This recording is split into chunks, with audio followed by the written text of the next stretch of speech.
Okay, we're back. We're reacting to Bernardo Kastrup, Graham Oppy discussion on physicalism.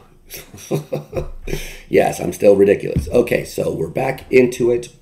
We just heard this exchange about Oppy sort of saying what he means by physicalism. Um, and now we're going to, Bernardo's about to ask something. So this was time stamped, segmented, so I figured that was a good spot to stop.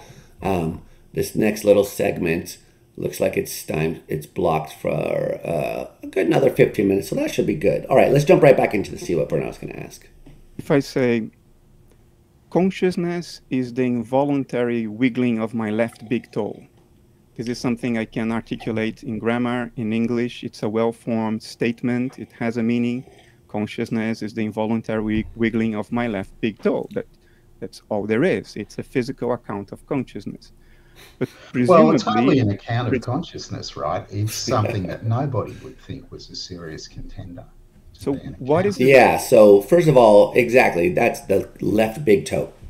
I mean, I know rhetorically what Bernardo's doing here, but it's a bit ridiculous because the physicalists, I mean, look, if the states of your left big toe co-varied with your conscious experience in a way that we could poke at it and produce a conscious experience, cut out a part of your big toe, and then you would say, I don't see something anymore, then excuse me, then that would be different. But that's what happens with the brain. You slice out a part of the brain. People say, I can't see in this little area right here. I can see over here, but not right here. This area, I can't. There's nothing. You put something there, I can't see it. So you poke that part of the brain. They say your face changed. You stimulate this part of the brain. They say, oh, I remember the time I visited grandma when I was 8 or whatever. And so in other words, now it's obviously true that if you poke your toe, you'll say, I experienced something. You'll feel something in your toe. But you're not going to be able to poke different parts of your toe and produce all these different kinds of experience like you can with the brain. And even though there was a long history of people, like if you look back in the debates on this stuff, people used to think there was consciousness in the toe. Not that it was an explanation, but that, sort of if you're paralyzed from the waist down, if you tickle the foot, the toe responds. People thought maybe there's an experience there that you just can't access or contact.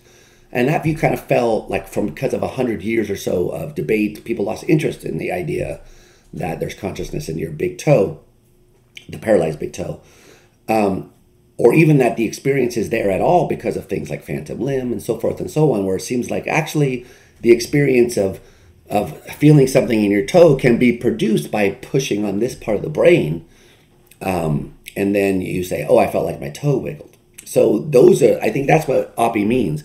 When he says no one's going to even take this seriously, yeah, it's something physical, but we don't have any reason. There's no co-variation between the two in this reliable sort of way. Now, I know what Bernardo's point is. He's trying to invoke the idea of, gee, it's just as silly to say that consciousness is physically your toe than it is to say your brain, but that's obviously incorrect, guys. Holy moly. Okay, so rhetoric off the charts. Let's see how this proceeds. difference between what I just said and the statement that neuronal firings are experiences in all the qualitative nuance and subtleties of experience, which are not deducible, even in principle, from any physical property of neuronal firings? What's the difference? Yeah, so the difference is what I just said. That should be obvious, that there's no reason to think that conscious experience co-varies with states of your toe. There is reason to think that conscious experience co-varies with states of the brain. Postulating an identity between those states gives you explanations that you didn't have before. It allows you to make predictions that you wouldn't have thought you could have made. So it's fruitful. It's useful for doing, whether there's a priori deductive links or not. Yeah. So what Bernardo's trying to do here is to invoke the intuition that how could something qualitative be identical to something physical? And maybe there's just no explanation. That's just what it is. Why do you need an explanation? The world is the way that it is. Maybe this is the way that it is. There's no reason to think otherwise based on what's been said so far. Okay, so let's continue. I want to see how Oppy is going to respond. Getting kind of Oppy out here. Why Sure. is So your statement it's less not arbitrary than deducible. the big toe statement? Sure, it's not deducible in principle, but as I said before, the existence of cats is not deducible in principle from the vocabulary of physics either. And that doesn't count in any way against the existence of cats, right? So there's no idea that you can figure this out a priori. It's I enough. mean, if you can't, if he's really right and you take Bernardo's view seriously, then what, cats are non-physical? Well, I guess on his view they are, right? The cats are an experience or something like that. It's another, just pure experiences. So yeah, I guess on his view, if you can't deduce the cat's existence from physics, then he was going to say the cat is a non-physical thing. That's a very anti-standard physicalist view. I mean, the standard physicalist view is type B physicalism, which is that to deny that there are these deductive links. But we've been over this a million times, so I won't belabor that point. I think that idealists like Bernardo, panpsychists like Philip Goff, their only case is one of common sense. Like, oh, gee, how could it fucking be the brain? That's really all that they got, is this sense of like, it seems really weird to the ordinary person. There's nothing more to the case against physicalism than that. So therefore, they really have to harp on this intuition that, gee, there should be some way that we could know it, because aren't we so smart and cool and rational and like, we know logic and mathematics, like we invented calculus for fuck's sake, like can't we deduce the existence of cats? So that's the kind of intuition that they're pushing here. And it just seems like many people do have that intuition, but more serious persons who have thought about that recognize that this is not the best way to proceed. So they're really harping on this common sense angle because I think they know, they being Bernardo and people like Philip, that if they really just addressed the philosopher's case, they wouldn't win. They only really come out looking ahead when they harp on this common sense case, which philosophers have already admitted. Yeah, okay, so what? Yeah, it's a bit unfortunate, but I wish they would address that. They just have different views about physicalism. Maybe they're going to get to that. Let's see. Where's they over here. Posteriori theory and inference to the best explanation. So a cat is physical, but is not physical. That's what I'm hearing. No, that's not what I said. Yeah, see, Bernardo clearly is married to this idea that if physicalism were true, then you would have these a priori deductive links. Most physicalists are not married to that idea, so Bernardo is arguing against the view of physicalism, which most physicalists don't accept. Should they accept it? I don't know. I feel like maybe some days I do, some days I don't. By the way, this is why I invoke the Shambi stuff. I want to say, fine, do all your a priori stuff as much as you want. It's still conceivable that consciousness is physical, so how are you going to deal with that in this framework? I haven't seen anyone successfully deal with that. By the way, no one has ever successfully addressed my Shambi argument. What they have said is things that are not relevant to it, or just ignored it. That's the most standard position, is just to ignore it and continue going on like everything is normal when it's not. Anyway, okay, so it's not the case. So Oppy is saying the cat is physical, but you can't deduce it from known physics. Bernardo saying that sounds like it's physical and not physical to me. No, it's physical in a way that you deny. So according to a theory of physicalism that you don't accept, that's what's happening here. So a cat has a purely physical constitution, but you cannot define what a cat is in the language of physics. Take the language of fundamental physics, say particle physics, and try to define what a cat is. Even in principle, you can't do it. So what is missing from what can be defined according to the language of particle physics? So what is left out? The concept of a cat, right? Yeah, exactly. So you don't have the concepts if all you're dealing with is physics. Now, I still think if you have the concept and you have the physics, that you can know about cats on the basis of that. But you can't define it. Emerson Green says the hard problem of cats. Nyuk, nyuk. It's not a hard problem, though, in the same way, obviously. Anyway, I'm not going to ruin a joke with philosophy. So if you think about The reality, cat doesn't have the concept of the cat. The cat just is. The cat doesn't conceptualize catness. So from a Yeah, point, that's besides the point, though. So the cat doesn't need the concept of cat. What we need is the concept that allows us to formulate like cats do something. And if all you have are the concepts from physics, his claim is that you can't do that. the view of the cat, if you have given a complete physical account of a cat, what is missing then?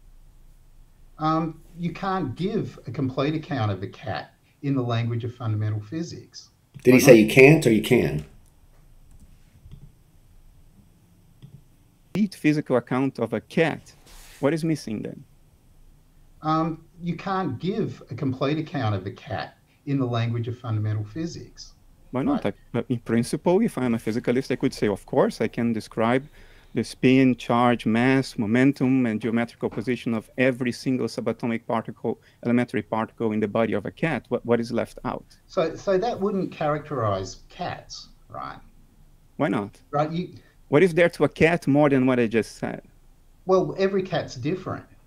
Well, every cat Right? has a different configuration what of you elementary just did particles. was not what you just did. Even if you could do it, and it's something else that you can't do, not even in principle, because there's too much information for you. Well, I don't know about that. The Cosmoscope thing, I think,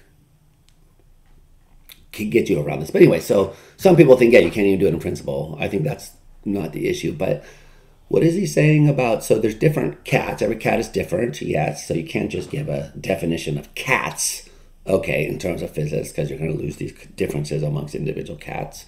This one has missing a leg, that one has a Judy, or this one prefers fancy feast, the Friskies, I don't know. So, okay, great. That's not going to be in. But still, I agree with Bernardo that you should be able to give a complete physical description of the cat, at least in principle. And there would be nothing left out. You would have a complete description of everything going on in the cat. Whether you could know on the basis of that there is a cat or not present seems like a separate issue. So you could say yes or no to that and still think the cat is fully physical. Okay. To be able to store that information in order to give the characterization, right? We have a discussion in of principle. principle. It's not in principle. That's what I mean.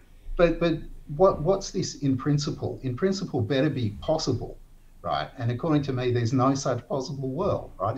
We're not talking about possibilities anymore. Well, that's weird. But it sounds to me like you want to eat the cake and have it too. You are saying, well, experience is just physical stuff because you are an identity theorist. You think there is nothing to qualia but the neuronal substrate of the nervous system. But at the same time, you're saying, well, I can't reduce the cat to the neuronal substrate of the nervous system because something is left out. And you justify that by appealing to something that is in practice still impossible, but there is no reason to say that it is in principle also impossible to give a full physicalist account of the cat. So I don't know where you are. Do you believe in qualia? Do you not? Are you a physicalist? Are you not? What does identity mean? Why is it different from the left big toe theory of consciousness that I showed? Okay, hold on, Bernardo. This is unfair. So, I mean, rhetorically, I guess Bernardo's not usually very fair, but he's being nice in a way, which is great. So, and so is Oppy. So they're being very nice to each other, but some willful misunderstandings here, perhaps. So obviously, Oppy thinks of himself as a physicalist. He thinks you can't reduce the cat to physics in terms of providing a definition of the cat in physical terms. Clearly, you can give a physical account of the cat, according to him. The cat has experience. It could be physical. It's identical to a brain state. That's physicalism. There's no non-physical aspect to Oppy's theory, so I think that there's no having the cake and eating it too. I think what Bernardo would have to do is really make an argument for the case that you need these a priori deductions and press on this point, but he really isn't. He's just harping on the common sense case that, gee, it seems like you want to say it's physical, but also that it's not physical, which is just using Bernardo's definition without addressing the actual person's argument. So it seems exactly not very productive, but let's see what Oppy says. I heard earlier. So it depends what you mean by qualia, right? I mean, this is another thing from the literature that you'll be familiar Every with, because some every people person knows what define qualia is. qualia in a way that make them inconsistent with Wait, hold on. He qualia. overtalked him. So what did he say Another just thing there? from the literature that you'll be familiar Every with, because some every people person knows what define qualia is. qualia in a way that make them inconsistent with physicalism or Qualia is experience. Yeah, hold on. So this is another area. So the word qualia has a lot of, in philosophy, a lot of baggage. Typically, it's sort of implicitly used to define the non-physical aspect of experience. Now, you could define it in a different way. He just said there's experience. Okay, great. But it's a loaded term, often used only by dualists. Physicalists often don't use the term qualia, although I'm happy to use it. So there is experience, and according to the identity theorists, experience is identical to brain states of a certain kind. So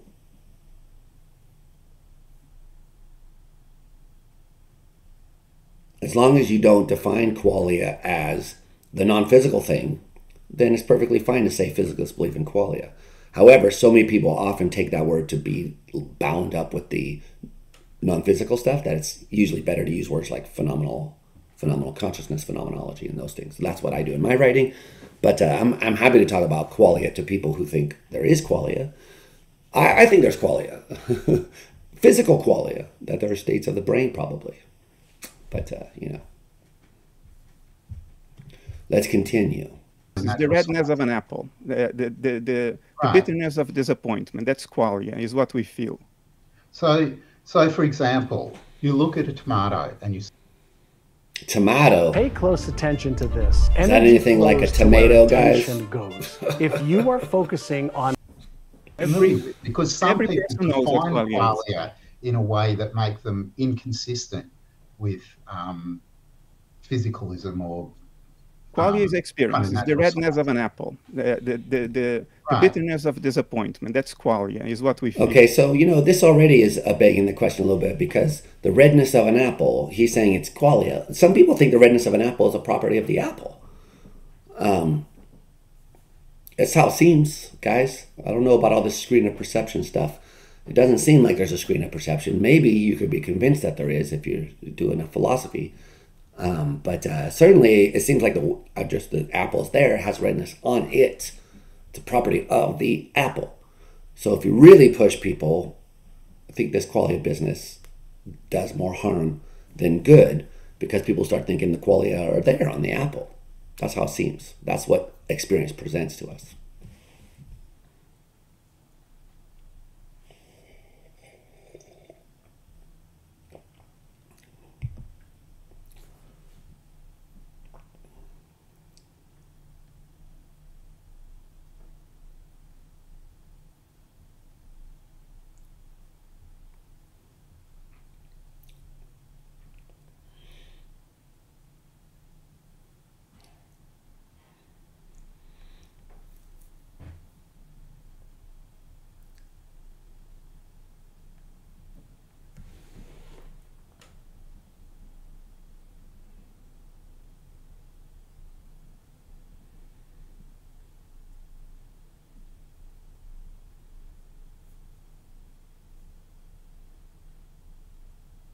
Yeah, see, aha.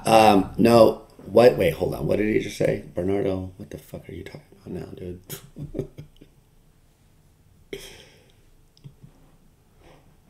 Only philosophers do that. No, I didn't even have this up this whole time. I'm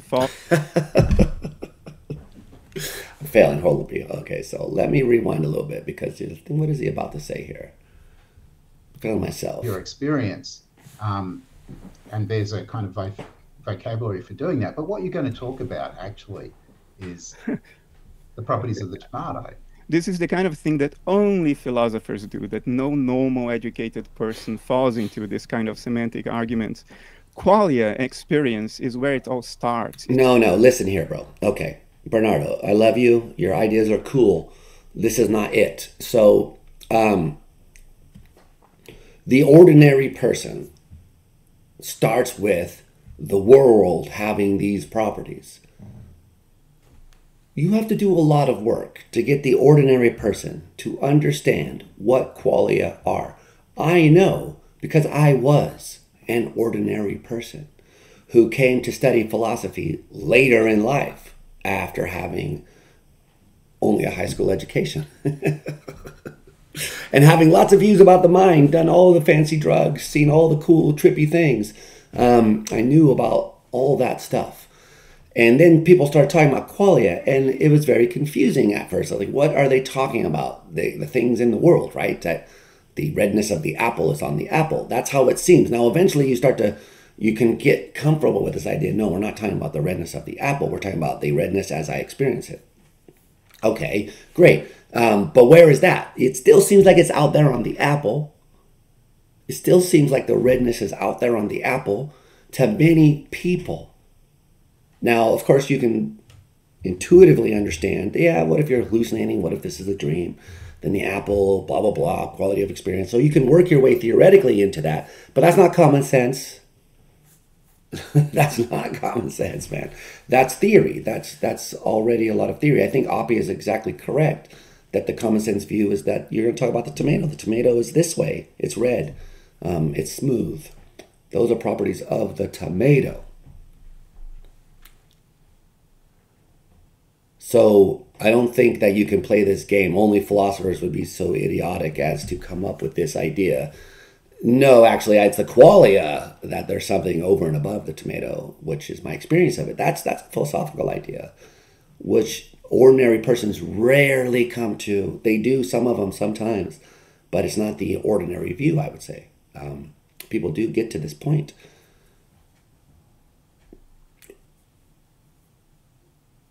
But most of us get to that point by being led there, by somebody else asking us these pointed questions. So I don't think that only philosophers would make this crap up. Anyway, so I don't think that's fair.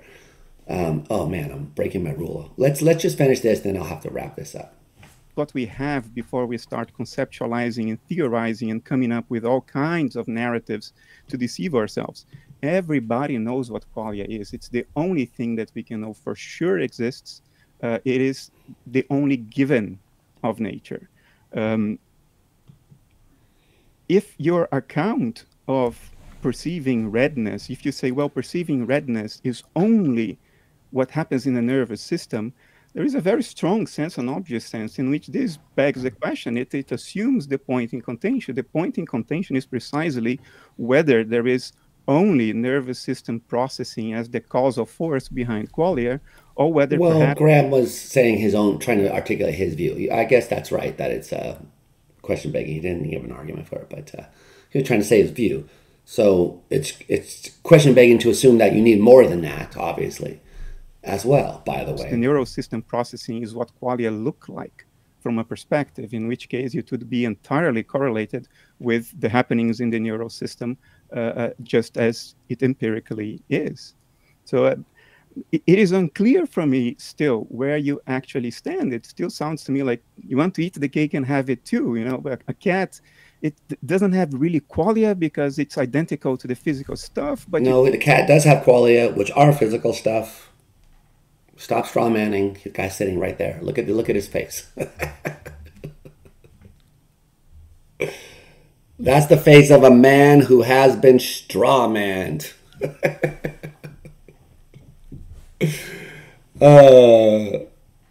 This is the face of a straw manner.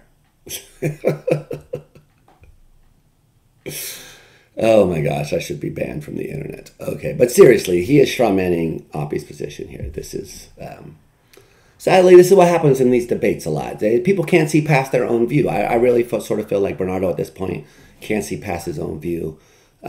He can't help but interpret Oppy in terms of his notions about what physicalism is or isn't. He's not really putting himself in the position of Oppy and trying to argue against that view. He's saying, look, your view doesn't meet my standards, so I think it's deficient, but he's not meeting Oppy on his own territory.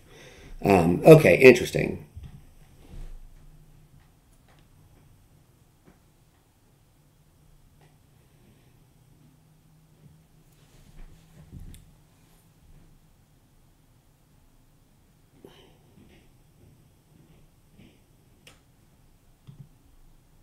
Oh, I'm doing this again. Okay. Right. So right? And before we were talking about the cat, we weren't talking about the cat's qualia. Cats have mental states. Perhaps we can't know exactly what it's like to be in the kind of states that the cat's in because we can't be in those states. We're not cats, right? But that seems irrelevant to the points that I've been making.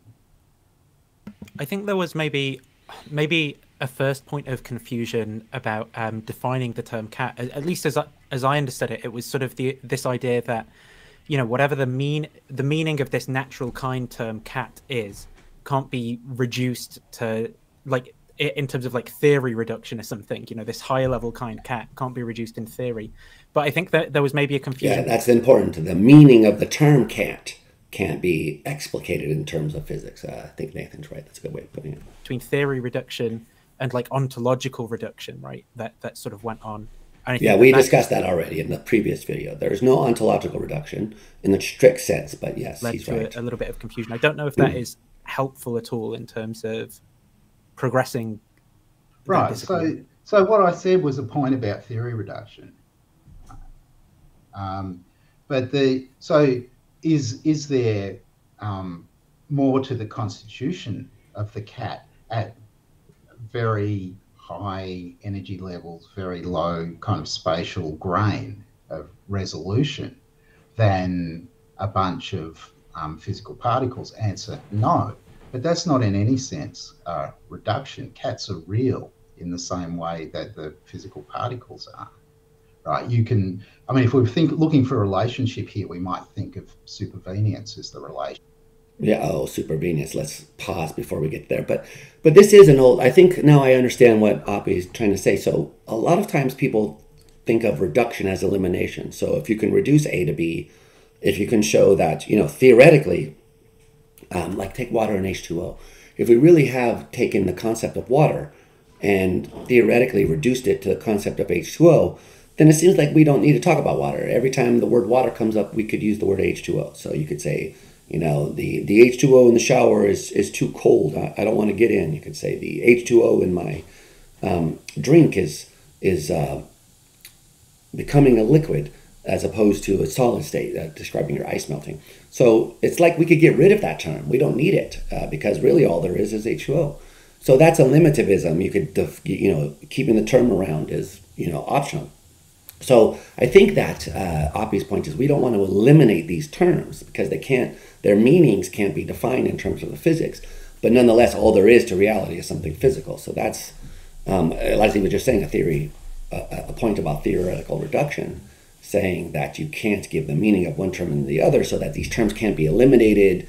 We still need them in order to talk about the world, even if all there is this stuff. So he might be arguing for what I was calling the epidentity view. That yes, these things, that's all there is, but still interesting and important ways to treat them as distinct, even though they aren't. Okay, so maybe we have time for just a little bit more. But they did mention the term supervenient, so I can already tell by Bernardo's face here. Bernardo's not a fan of supervenience. I could tell already. His response is going to be negative on supervenience. So the properties of the cat supervene on the physical properties, but that's not a reductive relation. By the way, supervenience is a really annoying philosophical thing that I've always been super annoyed by because it sounds like you're just trying to say they're identical without admitting to identity. Because to say that A supervenes on B is to say that there's no change in A's without some change in the B's. So that every time you change a B, you get a change in A. So if you change the physical state, you change the conscious experience. So you said conscious experience supervenes on the physical state, but you can't reduce one to the other. So it sounds like dualism in a way or whatever, but it sounds like you do want to say identity, but not identity. So identity explains supervenience. Why can you not get a change in the A's without a change in the B's? Same thing. If you don't have that, then supervenience is a bit of a tricky notion to make sense of. I would agree with that. To me, it doesn't mean anything. I mean, it's not my responsibility to clarify your position, what exactly you mean by dancing around the concepts like this. Oh my God, okay, Bernardo, this is just a jerk move. This is the point where I think things are going to go downhill because it's not my responsibility. He clearly laid out his position. His position is intelligible. Most philosophers have a position in this ballpark. it's kind of unfair to say, oh, well, your weird contradictory views and my responsibility. So he's not dancing around the concepts. He's just explaining what he thinks. I think it's very unfair.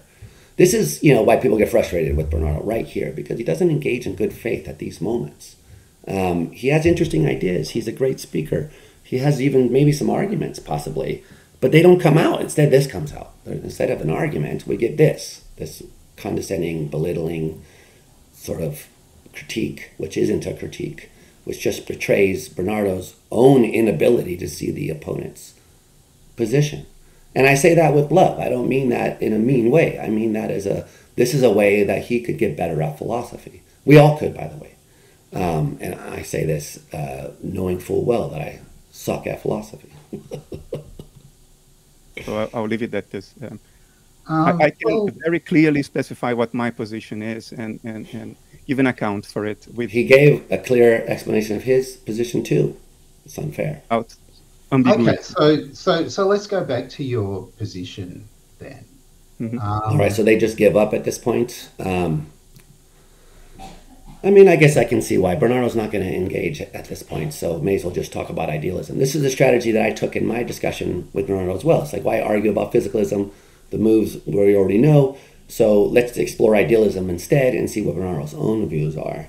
I would like to engage with him on this topic because I think that he and his followers, those who enjoy his views, have something that they could learn on this issue. I don't think that means idealism is false or that people should give up on idealism. I think it's interesting and should be pursued. However, I think that being charitable to the opponent, understanding their position without mockery or belittling is more conducive to progress on these debates. That's my own personal view. All right, so there's more to this. I guess I'll get back to that later because, I got to go deal with other. Yeah, I got to go deal with other things. I'm out.